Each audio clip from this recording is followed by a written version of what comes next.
नमस्कार, news India देख रहे हैं आप और आपके साथ मैं हूं मोनिका सिंह। अमेरिकी राष्ट्रपति डोनाल्ड ट्रंप और यूक्रेनी राष्ट्रपति व्लादिमीर जेलेंस्की के बीच हुई तीखी नोकझोंक के बाद दुनिया भर में राजनीति गर्मा गई है।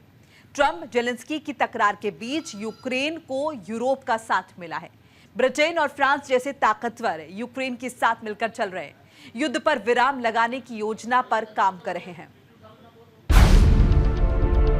ट्रंप जेलेंस्की की तकरार, यूक्रेन को यूरोप का साथ।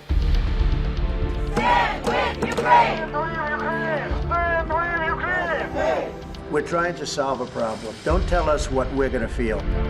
पूरी दुनिया में इस वक्त जिस नेता की सबसे ज्यादा चर्चा हो रही है, जिसका सबसे ज्यादा जिक्र हो रहा है, You're in no position to dictate what we're going to feel. वो यूक्रेन के राष्ट्रपति व्लादिमीर जेलेंस्की हैं।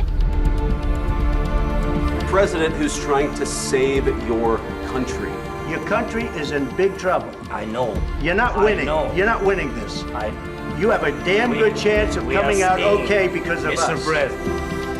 3 साल से रूस से जंग लड़ रहे हैं, दुनिया भर में मदद की गुहार लगा रहे हैं।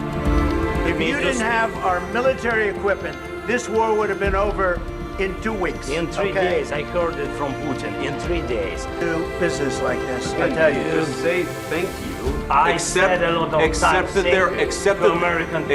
there are disagreements, and let's go litigate those disagreements rather than trying to fight it out in the American media when you're wrong. White house में ट्रंप की गर्मागर्म बहस के बाद उन्होंने अमेरिका से सीधे इंग्लैंड के लिए उड़ान भरी, जहां यूरोपीय नेताओं से उनकी बैठक हुई। अमेरिकी राष्ट्रपति डोनाल्ड ट्रंप और यूक्रेनी राष्ट्रपति व्लादिमीर जेलेंस्की के बीच हुई तीखी नोकझोंक के बाद दुनिया भर में राजनीति गर्मा गई है। जेलेंस्की के समर्थन में कई यूरोपीय देश आ गए हैं। ब्रिटेन और फ्रांस जैसे ताकतवर यूक्रेन के साथ मिलकर चल रहे युद्ध पर विराम लगाने की योजना पर काम कर रहे हैं। इसे लेकर इंग्लैंड में यूरोपियन यूनियन के सभी लीडर बातचीत के लिए एक साथ बैठे हैं। यूरोपियन यूनियन की बैठक के बाद राष्ट्रपति जेलेंस्की नरम पड़ते दिखाई दे रहे हैं। लंदन शिखर सम्मेलन 2025 में भाग लेने के बाद यूक्रेन राष्ट्रपति जेलेंस्की ने सोशल मीडिया के एक्स पर पोस्ट किया, हमें यूरोप से भरपूर समर्थन मिल रहा है, हर कोई मुख्य मुद्दे पर एकजुट है। शांति को वास्तविक बनाने के लिए हमें वास्तविक सुरक्षा गारंटी की जरूरत है। ये पूरे यूरोप की स्थिति है, पूरे महाद्वीप की। बेशक हम अमेरिका के महत्व को समझते हैं, हम संयुक्त राज्य अमेरिका के समर्थन के लिए आभारी हैं। ऐसा कोई दिन नहीं रहा जब हम कृतज्ञता महसूस ना करते हो। ये हमारी स्वतंत्रता के संरक्षण के लिए कृतज्ञता है। यूक्रेन में हमारा लचीलापन इस बात पर आधारित है कि हमारे साथी उनकी अपनी और हमारी सुरक्षा के लिए क्या कर रहे हैं। हमें शांति की जरूरत है, अंतहीन युद्ध की नहीं।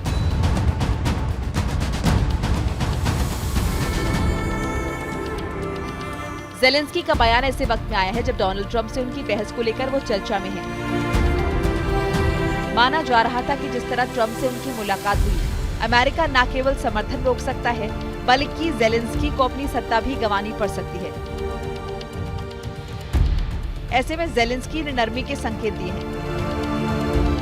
जेलेंस्की ने कहा कि अगर हमें यूक्रेन में शांति की गारंटी मिलती है तो यूक्रेन को नेटो की सदस्यता मिलती है तो मैं पद छोड़ने के लिए तैयार हूँ। मैंने नेटो सदस्यता सुनिश्चित कर ली है तो मेरा मिशन पूरा हो जाएगा। व्हाइट हाउस में ट्रंप और जेलेंस्की के बीच हुई तीखी नोकझोंक के बाद माना जा रहा था कि अमेरिका रूस का साथ दे सकता है। ऐसे में जेलेंस्की के लिए मुश्किलों में इजाफा हो सकता है। ऐसे मुश्किल वक्त में यूरोपियन यूनियन यूक्रेन के साथ खड़ा दिखाई दे रहा है, मदद का हाथ बढ़ा रहा है। शिखर सम्मेलन के दौरान यूक्रेन में शांति की गारंटी के लिए 4 योजनाओं पर सहमति जताई गई। युद्ध में यूक्रेन को सैन्य सहायता, रूस पर आर्थिक दबाव बढ़ाना, शांति समझौते की स्थिति में भविष्य में रूसी आक्रमण को रोकना, यूक्रेन की रक्षा और शांति के लिए इच्छुक लोगों का गठबंधन बनाना।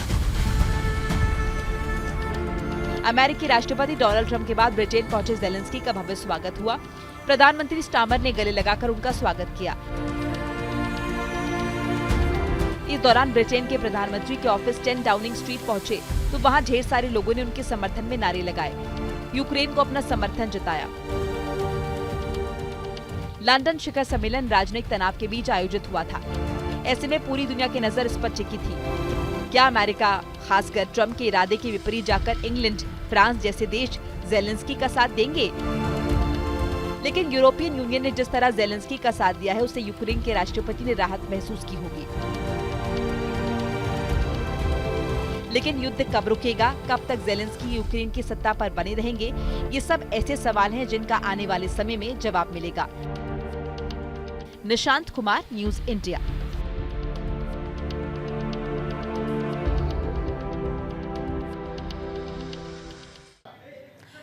यूक्रेन के राष्ट्रपति व्लादिमीर ज़ेलेंस्की ट्रंप से टकराव के बावजूद अमेरिका के साथ निरस्त खनिज सौदे पर हस्ताक्षर करने के लिए तैयार है, लेकिन शर्त है कि रूसी हमले से यूक्रेन की रक्षा करनी होगी। दरअसल यूक्रेन की जमीन में हजारों करोड़ के दुर्लभ खनिज मौजूद हैं, जिसके ऊपर रूस और अमेरिका की नजर है। एक रिपोर्ट। अलग थलग पड़े डोनाल्ड ट्रंप। यूएस के रवैये से मचा हड़कंप। लंदन में यूरोपियन यूनियन की बैठक में सभी देशों ने एक सुर में यूक्रेन की मदद का भरोसा दिलाया। राष्ट्रपति ज़ेलेंस्की का हौसला बढ़ाया। डोनाल्ड ट्रंप से इतर गर्मजोशी से ज़ेलेंस्की की मेहमान नवाजी की। ज़ेलेंस्की को हौसला दिलाया कि रूस के साथ युद्ध में इंग्लैंड समेत पूरा यूरोप उसके साथ है। ट्रंप से टकरार के बीच ब्रिटेन ने यूक्रेन को एयर डिफेंस सिस्टम के लिए $2 बिलियन के फंड का ऐलान किया है। इस फंड के जरिए यूक्रेन को 5000 एयर डिफेंस मिसाइल दिया जाएगा। बैठक में युद्ध रोकने की दिशा में काम करने पर सहमति जताई गई। ब्रिटेन, फ्रांस और यूक्रेन मिलकर रूस यूक्रेन जंग को रोकने के प्लान पर काम करने के लिए राजी हुए। साझा प्रस्ताव बनाकर अमेरिका के सामने रखा जाएगा। हालांकि ईयू के सदस्य देशों ने साफ कर दिया कि प्लान तभी काम करेगा जब अमेरिका अपनी पहले की सुरक्षा गारंटी पर टिका रहेगा।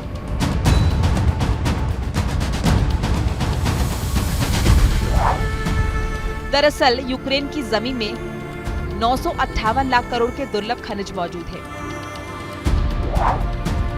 इनमें से ग्रेफाइट, लिथियम, टाइटेनियम और यूरेनियम जैसे दुर्लभ खनिज मौजूद हैं।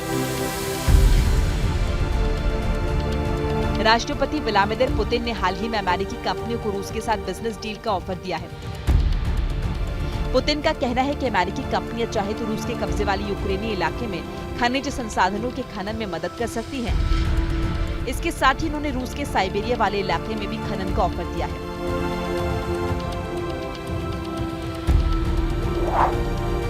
जंग के पीछे की रूस की मंशा, यूक्रेन 958 लाख करोड़ के खनिज, ग्रेफाइट, लिथियम, टाइटेनियम और यूरेनियम। यूक्रेन के पड़ोसी पोलैंड ने रूस यूक्रेन युद्ध पर बड़ा स्टेटमेंट दिया है। पोलैंड के प्रधानमंत्री डोनाल्ड टस्क ने कहा, ये एक विरोधाभास है कि 50 करोड़ यूरोप की जनता 30 करोड़ अमेरिकियों से गुहार लगा रही है कि वो 14 करोड़ रशियन से उनकी रक्षा करें। यूक्रेन युद्ध पर वॉशिंगटन एक दुविधा की स्थिति में है, लेकिन हमें इस दुविधा से उबरने की जरूरत है। डोनाल्ड टस्क ने कहा कि यूरोप को महाद्वीप की सुरक्षा के लिए ज्यादा जिम्मेदारी लेनी चाहिए। पोलैंड नेटो का एक महत्वपूर्ण देश है।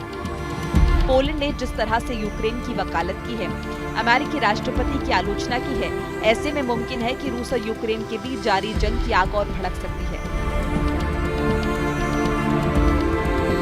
यूरोपियन यूनियन और रूस के बीच अगर सीधी टक्कर होती है, आमने सामने की जंग होती है, तो कौन किस पर भारी पड़ेगा? किस देश की सैन्य ताकत कितनी होगी? इसे आंकड़ों के जरिए समझा जा सकता है। यूरोपियन यूनियन और रूस के बीच सैन्य ताकत की बात करें तो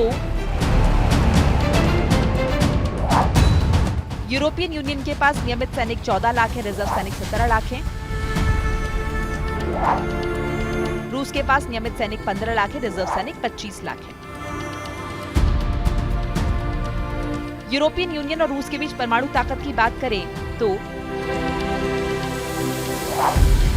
European union war ready 450, reserve 75। रूस की बात करें तो वॉरेडी 920, रिजर्व 7300। यूरोपियन यूनियन और रूस के बीच परंपरागत हथियार की बात करें तो रूस से अकेले टकराएगा यूरोप।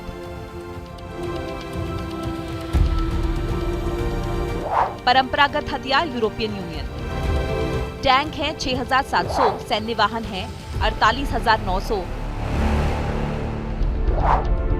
आर्टिलरी है 3500, MLRS है 1070। वहीं रूस के पास टैंक है 15400, सैन्य वाहन है 31300, आर्टिलरी है 4625 और MLRS है 3793। वहीं यूरोपियन यूनियन और रूस की नौसेना की बात करें तो नौसेना यूरोपियन यूनियन के पास सबमरीन है 61, फ्रिगेट है 21, डिस्ट्रॉयर है 21, कॉर्वेट्स है 39, एयरक्राफ्ट कैरियर है 4। रूस के पास सबमरीन 60 है, फ्रिगेट 4 है, डिस्ट्रॉयर 15 है, कॉर्वेट्स 81 है, एयरक्राफ्ट कैरियर 1 है। अगर यूरोपियन यूनियन और रूस के बीच सीधी लड़ाई होती है तो जीत भले ही किसी की भी हो, लेकिन तबाही तय है। पहले से दुनिया में युद्ध के असर में और भी इजाफा हो सकता है। यूक्रेन और रूस दो ऐसे देश हैं जो ज्यादातर देशों को खाद्य पदार्थ, तेल और गैस आपूर्ति करते हैं। ऐसे में मुमकिन है कि सीधे तौर पर इसका असर हो सकता है। Nishant Kumar, news India.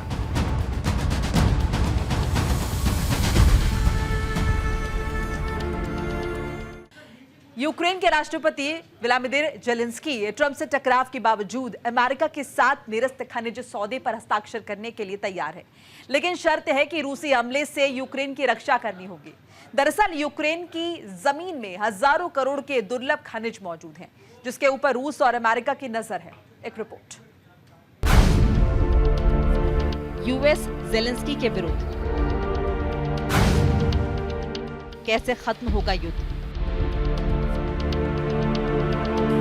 अपने मुल्क के अस्तित्व की जंग लड़ रहे यूक्रेन के राष्ट्रपति व्लादिमीर जेलेंस्की जब अमेरिकी राष्ट्रपति डोनाल्ड ट्रंप से मिलने व्हाइट हाउस पहुंचे तो उस दौरान कुछ ऐसा हुआ जिसने पूरी दुनिया को हैरान कर दिया। शांति दूत होने का दावा कर सत्ता में आए ट्रंप जिस तरीके से युद्ध सुलझाने की कोशिश कर रहे हैं, जाने अनजाने में एक नया वर्ल्ड ऑर्डर तैयार होने लगा है। You're in no position to dictate what we're going to feel. Your country is in big trouble. I know. You're not winning. You're not winning this. You have a damn good chance of coming out okay because of us. जिसमें एक और रूस, Belarus, Iran और उत्तर Korea जैसे देश है, वहीं दूसरी ओर यूक्रेन के साथ कमोबेश पूरा यूरोप है। डोनाल्ड ट्रंप ने जो रवैया, जो तेवर अख्तियार किया हुआ है, इससे कहीं अमेरिका आने वाले समय में अलग थलग पड़ सकता है। जो अमेरिका कल तक पानी पीकर रूस को कोस रहा था, ट्रंप प्रशासन में उसे क्रेमलिन के लिए नरमी बरती जा रही है। लोग दबी जबान से अमेरिका में कहने लगे हैं कि ट्रंप राष्ट्रपति से ज्यादा एक बिजनेसमैन की तरह सोच रहे हैं। पुतिन से दोस्ती के जरिए वो रूस में ट्रंप टावर का निर्माण कर अपनी कंपनी का व्यापार बढ़ाना चाहते हैं, और दूसरी जगह ट्रंप अपने दूसरे कार्यकाल में खुद को शांति का हिमायती बताने में लगे हैं। अपने चुनावी अभियान के दौरान भी उन्होंने जंग रोकने की बात कही थी। अब यूक्रेन पर जबरन युद्ध रोकने का दबाव बना रहे हैं। राष्ट्रीय अध्यक्षों की मुलाकातों से शराफत का बुरादा उतर गया है। बदले जियोपॉलिटिकल ऑर्डर के बीच रील बनाने का चलन न केवल आम लोग बल्कि सियासतदान पर भी हावी होते जा रहे हैं। ताजा उदाहरण व्हाइट हाउस है, जहां कुछ दिन पहले द्विपक्षीय वार्ता के लिए यूक्रेन के राष्ट्रपति जेलेंस्की को आमंत्रित किया गया था, लेकिन मीडिया और कैमरे के सामने मेहमान की ऐसी मेहमान नवाजी की गई कि दुनिया में एक मिसाल बन गई।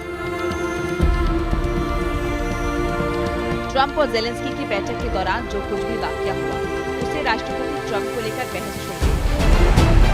We're trying to solve a problem. Don't tell us what we're going to feel. You're in no position to dictate what we're going to feel. वैसे भी दूसरी बार जब से उन्होंने अमेरिका की कमान संभाली है, अपने बयान और तेवरों के लिए चर्चा में है। उनके टैरिफ रेट ने दुनिया भर में भूचाल ला दिया है। शेयर मार्केट गोते खा रहा है। भारत समेत दुनिया भर के शेयर बाजार लगातार टूटते जा रहे हैं। टैरिफ का डर दिखाकर ट्रंप ने दुनिया भर में भूचाल ला दिया है। अमेरिका में जो सत्ता का खेल चल रहा है, जाने अनजाने उसका घिनौना सच सामने आया है। हो सकता है पहले भी इस तरह का खेल चलता होगा, लेकिन वो दिखाई नहीं देता था। लेकिन ट्रंप शासन में कूटनीति के जो मायने और मानक तय किए जा रहे हैं, उससे अमेरिका समेत पूरी दुनिया में चर्चा शुरू हो चुकी है कि क्या अमेरिका में सत्ता बदलते ही दोस्त बदल जाते हैं, उनकी अहमियत बदल जाती है।